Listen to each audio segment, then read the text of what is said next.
City light 9 એપાર્ટમેન્ટમાં રહેતા ઓજસ ધનવંત પંડ્યા રાજસ દેસાઈ જૈન ગ્રુપમાં છેલ્લા 12 વર્ષથી એસોસિએશન વાઇસ પ્રેસિડેન્ટ હોસ્પિટાલિટી તરીકે નોકરી કરે છે. ડુમસ પાસે રાજન્સ મોન્ટેસા કોમ્પ્લેક્સમાં સિઝલિંગ સાલ્સા અને એન્જોય રેસ્ટોરન્ટ છે. 9મીના રોજ સવારે રેસ્ટોરન્ટના પાછળના દરવાજાના લોક તોડીને અંદર પ્રવેશીને 2 તસ્કરોએ હાથફેરો કરીને સિઝલિંગ સાલ્સાના 2 દિવસના વકરાના તથા એન્જોય રેસ્ટોરન્ટના વકરાના કુલ ₹8,60,000 મળીને તસ્કરો ચોરી કરીને ભાગી છૂટ્યા હતા. ચોરીના બનાવ બાદ પોલીસે સીસીટીવી કેમેરા અને ટેકનિકલ સપોર્ટના આધારે તપાસ હાથ ધરી હતી. પોલીસે બાતમીના આધારે દીવ ખાતેના પ્રવેગ બીચ રિસોર્ટમાં પોલીસે છાપો મારીને તસ્કર અર્જુનનાથ શંભુનાથ યોગીને પકડી પાડ્યો હતો. પોલીસે પૂછપરછ કરતા અમદાવાદના ઓઢવમાં રોયલ પેલેસ હોટલમાં કામ કરતા રાજ ખડકા ખત્રીને પણ પકડી લીધો હતો. પોલીસે પકડાયેલા બંને નેપાળી તસ્કરોની વધુ સઘન પૂછપરછ કરતા સાલસા હોટલમાં કામ કરતા સંજય દોલત થાપાએ હોટલના કાઉન્ટરમાં મોટી રકમ પડી રહેતી હોવાની ટીપ આપી હતી. સંજય હાલ ફરાર છે. પોલીસે રાજ ખડકા પાસેથી 9,950 રોકડ સહિત મુદ્દામાલ કબજે કર્યો છે. આ ઉપરાંત ચોરી કર્યા બાદ રાજ ખડકાએ તેની પત્નીની સાથેના જોઈન્ટ બેંક એકાઉન્ટમાં ચોરી કરેલી રકમમાંથી ₹4 લાખની રકમ જમા કરાવી દીધી હતી. પોલીસે બેંક એકાઉન્ટને ફ્રીઝ કરાવી દઈને વધુ રકમ રિકવર કરવા તજવીજ હાથ ધરી છે. જય સૂત્રધાર રાજે રેસ્ટોરન્ટમાં કામ કરતા ટીપર સંજય થાપાને ₹1,50,000 અને તસ્કર અર્જુન યોગીને ₹1,50,000 આપ્યા હતા. તારીખ 9/12/2024ના રોજ ડુમસ પોલીસ સ્ટેશન વિસ્તારમાં આવેલા મોન્ટેસા બિલ્ડિંગના સાલસા એન્જોય રેસ્ટોરન્ટ અને સાલસા રેસ્ટોરન્ટમાંથી ચોરી થઈ હતી. ટોટલ ₹8,60,000ની ઘરફોડ ચોરી હતી.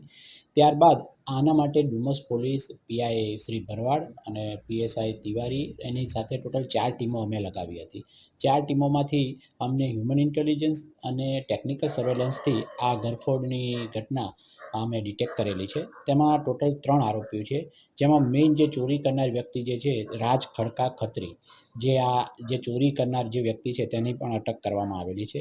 આ ઘટના એવી હતી કે જે સંજય તાપા કરીને ત્યાં આગળ એક નોકરી કરતો હતો. એ વ્યક્તિએ ટીપ આપી હતી કે અહીંયા આગળ શનિ રવિનો આટલો વકરો હોય છે તો પૈસા લેવા માટે થઈને એણે એના મિત્ર અર્જુનનાથ યોગી એને ટીપ આપી અને એણે એના મિત્ર રાજ ખડકા ખત્રી એને ટીપ આપી. આ રીતે આ ત્રણેય એકબીજાની સાથે મળી અને આ ઘરફોડ કરી છે.